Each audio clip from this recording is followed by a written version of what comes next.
China का नाम ले रहे हैं। एक मिनट, चाइना का नाम लिया तुमने, चाइना का नाम लिया। अरे बाबा साहब को गाली तो आप दे रहे हो पार्लियामेंट में, क्या बोला अमित शाह ने? आप बताइए, आप बीजेपी का यही तो नारा है, चांद पे ले गया, सूरज पे ले गया, स्वर्ग बाकी है, अब स्वर्ग में लेके जाएगी जनता को। अगर लाल आग दिखाते ना तो चाइना की इतनी हिम्मत नहीं होती, अरुणाचल वगैरह में घुस जाता। ये लोग भाई नहीं मानेंगे। हमारी तरक्की ना करने की वजह क्या है? कि हमारी सरकार ही है कि दोषी, देश में जोड़ ना पड़े। तो ये संसद मंत्री विधायक इतने बैठे हुए हैं, इन्हें बिजली फ्री, पानी फ्री, गैस सिलेंडर फ्री, पढ़ाई फ्री, ये शिक्षा फ्री, इस पे कोई जोर क्यों नहीं देता? जब हमारे देश में जनसंख्या नियंत्रण कानून बनेगा, एक मिनट, 3 बच्चे पैदा करो, मोहन भागवत जी बोलते 3 बच्चे पैदा करो, बोलो ना, इनसे पूछो। पूरे देश में ठंडी का मौसम चल रहा है, लेकिन देश की राजधानी दिल्ली में सियासी गर्माहट पूरे सभा पर है। बता दें कि इन दिनों जो है पूरे देश में और संसद में शीतकालीन सत्र चल रहा है। संसद में शीतकालीन सत्र के दौरान एक देश एक चुनाव की चर्चा लगातार की जा रही है। देश के गृह मंत्री अमित शाह ने भी जो है देश के प्रथम कानून मंत्री, संविधान निर्माता डॉक्टर BR अम्बेडकर को लेकर के एक नया बयान दे दिया। उसको लेकर के पूरा विपक्ष लगातार उनको घेर रहा है। तमाम मुद्दों पर इस समय हम लोग लाल किला चांदनी चौक पर मौजूद हैं। यहाँ पर तमाम जो दिल्ली की जनता है उससे सीधे बातचीत करेंगे और जानने और समझने का प्रयास करेंगे कि दिल्ली की जनता जो है वो इस बार क्या सोचती है। क्या नाम है आपका? मेरा नाम अजहर खान है, मैं यूपी गोरखपुर का रहने वाला हूँ। मेरा एक आपसे क्वेश्चन है, वन नेशन वन इलेक्शन की बात हो रही है। अभी 2025 में दिल्ली में चुनाव है एंड 2027 में यूपी में चुनाव है। क्या कार्यकाल अभी जो चुनाव है, क्या इसका कार्यकाल 4 साल का होगा? क्या 4 साल का कार्यकाल होगा कि 7 साल का कार्यकाल होगा कि 2 साल का कार्यकाल होगा? अगर 2029 में वन नेशन वन इलेक्शन होगा तो मैं आपसे पूछ रहा हूँ। 2029 में वन नेशन वन इलेक्शन है, 2025 में दिल्ली विधानसभा के चुनाव है, 29 में लोकसभा के चुनाव है, उसके साथ होना है, राइट? 2027 में यूपी की चुनाव है, फिर 29 में लोकसभा के चुनाव है। वन नेशन वन इलेक्शन तो उसी समय से होगा। तो क्या यूपी का कार्यकाल 7 साल का होगा कि 2 साल का होगा? क्या दिल्ली का कार्यकाल 4 साल का होगा कि 9 साल का होगा? ये मेरे को बताइए। तो आपको क्या लग रहा है? लगातार जो है मैंने सर आपसे ये क्वेश्चन पूछा, मैं खुद ही इसमें कंफ्यूज हूँ। मैं खुद ही, क्या फिर से 4 साल में चुनाव होगा कि फिर से 7 साल में चुनाव की 2 साल में होगा? अगर एक साथ सारे मतलब जो चुनाव जो है वो कराए जाएंगे, एक साथ होगा, मान लो sir one nation one election 2029 में होगा। तो एक बार जो परेशानियां होगी, जो चीजें बिगड़ रही है, हमारा पैसा बचेगा, समय बचेगा, मैं इसका समर्थन देता हूँ। लेकिन जो 29 मान लीजिए 25 में भी चुनाव होगा दिल्ली में, तो क्या 4 साल के अंतराल में फिर से दिल्ली में चुनाव होगा 29 में?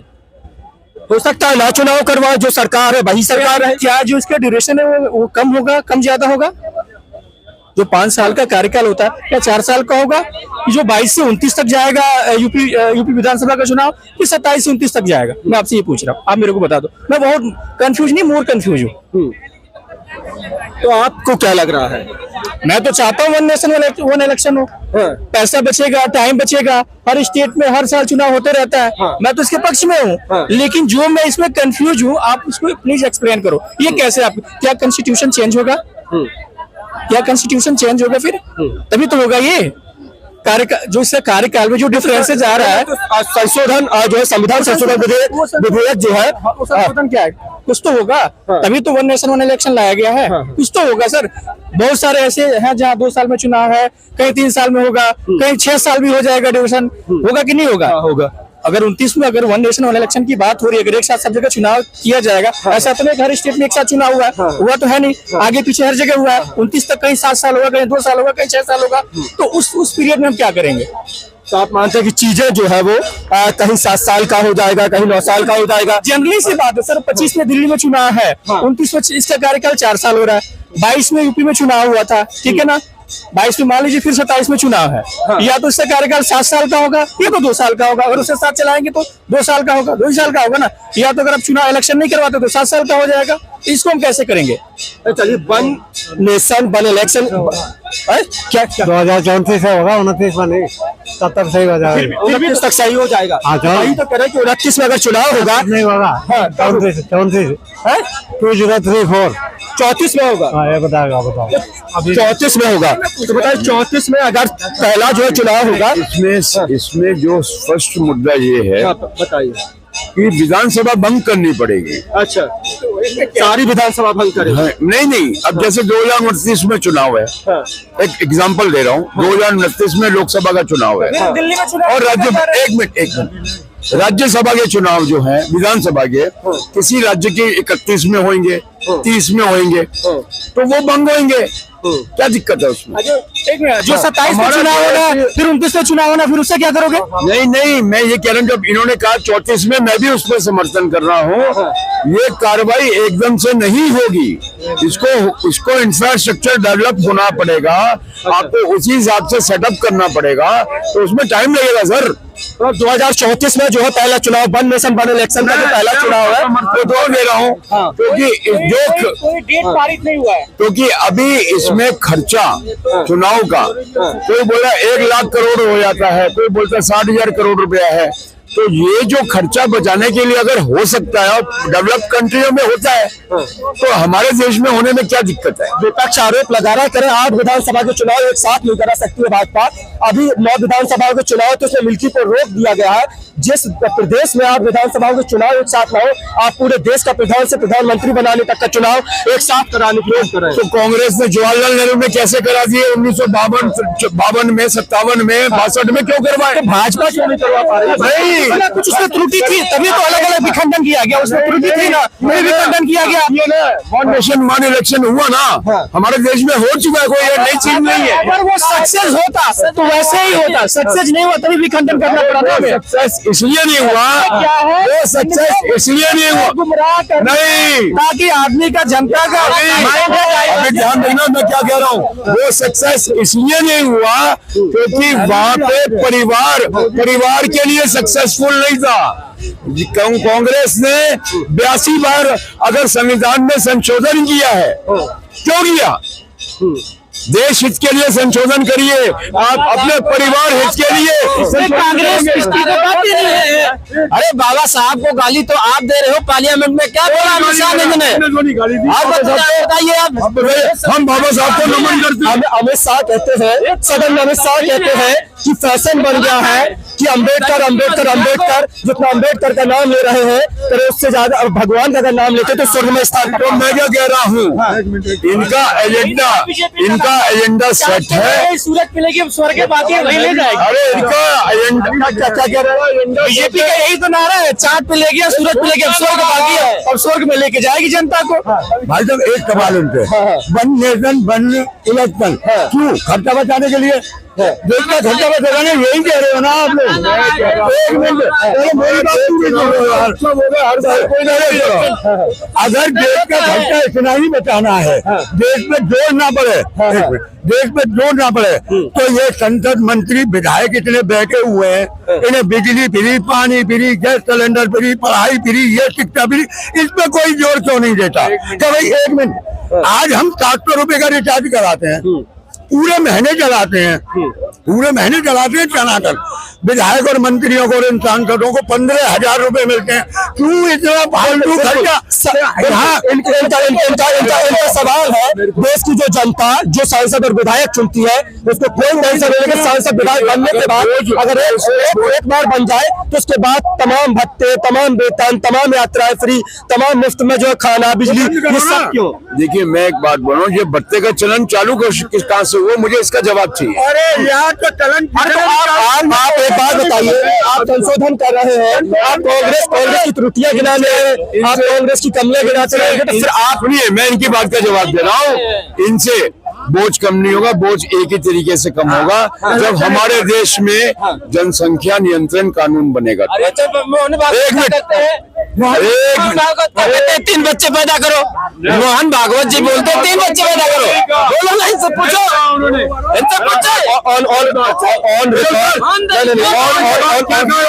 बताइए क्या कहा है? उन्होंने कहा है अगर जनसंख्या वृद्धि के ऊपर हमें ध्यान देना पड़ेगा, नहीं तो जातियां लुप्त हो जाएंगी। उन्होंने चोट मारी है, वो सुनिए। भाजपा के सारे नेता अधिक बच्चे पैदा करने की सलाह देते हैं। आप कह रहे हैं ये बात साक्षी महाराज देती है, ये साक्षी भाजपा के देते हैं ना। मैं मोदी को बोल रहा हूँ ना। अरे तो भाजपा के नेता और मोदी अलग अलग बोल रहा हूँ। मैं क्या कह रहा हूँ? मैं क्या कह रहा हूँ? मैं कह रहा हूँ कि तुम कानून लो मोदी। मैं ये कह रहा हूँ, मैं क्या समर्थन कर रहा हूँ उसका। मैं तो कह रहा हूँ फिर एक बात बताइए, आप मोदी से कह रहे हैं कानून लाइए, लेकिन मोदी के नेता ही मोदी की पार्टी के नेता जो है ज्यादा बच्चे चाइना का नाम ले रहे हैं। चाइना का नाम लिया तुमने, चाइना का नाम लिया। सुनिए, जनसंख्या नियंत्रण में बोल रहा हूँ, हमारी आबादी चाइना से आगे बढ़ चुकी है, लेकिन क्षेत्रफल के मामले में हम चाइना से 3 गुना पीछे हैं। चाइना ने अपने यहाँ जनसंख्या नियंत्रण की, आज वो हमसे 4 गुना आगे है। 16 ट्रिलियन डॉलर की इकोनॉमी लेके बैठा है वो। हम 4 ट्रिलियन डॉलर में पहुंचे हुए हैं अभी तक। 142 करोड़ की 43 करोड़ की आबादी लेके। 1 मिनट, हमारे देश में जनसंख्या नियंत्रण नहीं है। हमारे पास सबसे बड़ा मुद्दा है, हमारे पास सबसे बड़ा मुद्दा ये है। मैं मोदी सरकार से ये अपील करता हूँ, गुजारिश करता हूँ, चेतावनी के रूप में भी बोलता हूँ, जनसंख्या पे नियंत्रण करो। ये मंदिर मत, अरे सुनो, आप मैं बोल जाऊंगा, लेके आएंगे। अरे भागो मत, मैदान छोड़ के मत भाग। चाइना की इन्होंने बहुत बड़ी मिसाल ली, चाइना की बहुत बड़ी मिसाल ली। हम क्यों नहीं मानते चाइना तक? चाइना हमसे आगे क्यों निकल गया? हमसे बाद में आजाद हुआ। वो कह रहे चाइना थर थर कांप रहा है, मोदी जी लाल आंखें दिखा रहे हैं। मोदी जी अगर लाल आंख दिखाते ना तो चाइना की इतनी हिम्मत नहीं होती, अरुणाचल वगैरह में घुस जाता। ये लोग भाई नहीं मानेंगे। हमारी तरक्की ना करने की वजह क्या है? कि हमारी सरकार ही है कि दोषी। सिर्फ अभी तक है ना, चाइना चांद पे पहुंच रहा है, हम भी पहुंच गए, मानते हैं। चाइना बिना ड्राइवर की गाड़ी बना रहा है और चला भी रहा है, बुलेट ट्रेन बना रहा है। जनसंख्या का, अरे भाई साहब, हम लोग आज भी हमारी सरकार चांद पे चले गए। भाई ये तो कहते हैं हम चांद पे पहुंच गए, तो महंगाई को भी चांद पे ले गए। बेरोजगारी है, बेरोजगारी इतनी है तो आमदनी नहीं बढ़ी है, आमदनी नहीं बढ़ी है। आमदनी कितनी बढ़ी, इनसे पूछो ना।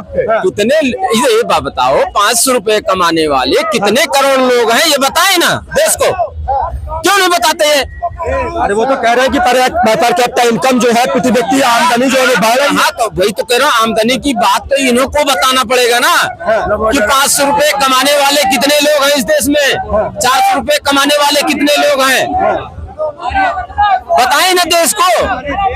अडानी से पूछेंगे नहीं, गरीबों को पूछेंगे कि आमदनी बढ़ गई। अरे तुम समानता के अधिकार रखो ना, समान रखो। एक अमीर अमीर होता जा रहा है, एक गरीब गरीब होता जा रहा है, और तुम संविधान के बाबा साहब को तुम गाली दे रहे हो, इतने बड़े संत को गाली दे रहे हो जो दलितों के मसीहा है। इतना घमंड किसी का नहीं चलता है इस देश में, होना चला है। इंदिरा गांधी चली गई। और बताइए आप, दिल्ली का चुनावी मिजाज क्या है? दिल्ली में जो है चुनाव है, दिल्ली में क्या लग रहा है आपको, क्या होगा? दिल्ली में भी हार जाएगी बीजेपी, भारतीय जनता पार्टी हार जाएगी दिल्ली में, बिल्कुल हारेगी। वो तो कह रहे हैं कि अब नहीं सहेंगे, जो है बहुत हुआ जो अत्याचार, अब नहीं सहेगी दिल्ली, बदल के रहेगी। कौन अत्याचार कर रहा है? इन्होंने अत्याचार नहीं किया, हाथरस में अत्याचार नहीं किया इन्होंने। ये मणिपुर गए, वहाँ अत्याचार हो रहा है, वहाँ नहीं देखे, पूरी दुनिया घूम आए। अब कहते हैं अत्याचार हो रहा है, किसके पर अत्याचार हो रहा है? अब नहीं सहेगी दिल्ली, बदल कर रहेगी। दिल्ली में हुआ है क्या कि बदल के नहीं रहेगा? दिल्ली तो बदला हुआ है। इनको बुला दे गलीचों को जो है और खोद के लेके चले जाए। भारत में एक अभियान चल रहा है ना, भारत खोदो अभियान, और इनके पास कोई मुद्दा नहीं है। पहली बात कि दिल्ली में बीजेपी तो है ही नहीं है। बीजेपी का नाम कहाँ से आ रहा है? बीजेपी का नाम पे यहाँ तो तरफा चुनाव होता है आम आदमी पार्टी का। अच्छा, बस यहाँ पे आम आदमी पार्टी ही आएगा, बीजेपी का तो कोई नाम ही नहीं है। 7 सीट 5 सीट निकालना, 5% वोट पाना, इसमें क्या है? इससे कुछ होने वाला है? चलो ठीक है, आपने इस बार किसी के ऊपर आरोप लगाया, कुछ सीटें आपकी बढ़ सकती है, लेकिन अगर वो ये सोचे कि हम दिल्ली में आ जाएंगे तो उनकी भूल है, उनकी भूल है। दिल्ली में भाजपा नहीं आई। नो नो में भी था 15 साल, उनको उखाड़ के फेंक दिया, तो इसमें बैठने की बात कर रहे हैं। हमारे गृह मंत्री जी ने जो बयान दिया है ना, और सीटें इनकी घट जाएंगी अब बयान से। दलित समाज बहुत गुस्से में है, उसके बनाए हुए बाबा साहब के संविधान को ये कुचलना चाहते हैं, और दलित समाज को ये पता है, अपने नेता को पता है, उसके छत्र छाया के नीचे ये पूरा हिंदुस्तान है, उस तिरंगे के नीचे पूरा हिंदुस्तान है। चलिए, और भी तमाम लोग हैं हमारे साथ, उनसे बातचीत करेंगे। क्या नाम है आपका? मेरा सुरेंद्र। क्या है दिल्ली का चुनावी माहौल? मैं दिल्ली से नहीं हूँ, मैं नहीं जानता इसके बारे में। अच्छा अच्छा, चलिए हरियाणा से। आप कहाँ से हो? हम पटना से हैं। पटना से है। चलिए, पटना से है। तो तमाम तस्वीरें जो है आपको दिखा रहे थे चांदनी चौक से, जहाँ पर तमाम लोगों से बातचीत कर रहे थे। बातचीत के दौरान तमाम तरह के सवाल हुए और तमाम जो जनता है उन्होंने हमारे तमाम सवालों के जवाब दिए हैं। आप लोग क्या सोचते हैं कमेंट सेक्शन में अपनी राय देना ना भूलें। अपने साथी कैमरा पर्सन सुमित यादव के साथ चांदनी चौक से इमरान मंसूर की रिपोर्ट। नमस्कार।